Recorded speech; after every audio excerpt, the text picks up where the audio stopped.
எதிர்காலத்தை குறிச்சு எனக்கு பயமா இருக்கு. என் பிள்ளைகளை நினைச்சு எனக்கு பயமா இருக்கு. என் கடன் பிரச்சனை நினைச்சு எனக்கு பயமா இருக்கு.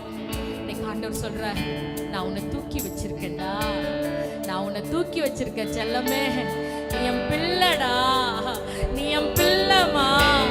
உன்னை நான் எப்படி விட்டு கொடுப்பேன்? சத்ருவுக்கு உன்னை எப்படி விட்டு கொடுப்பேன்?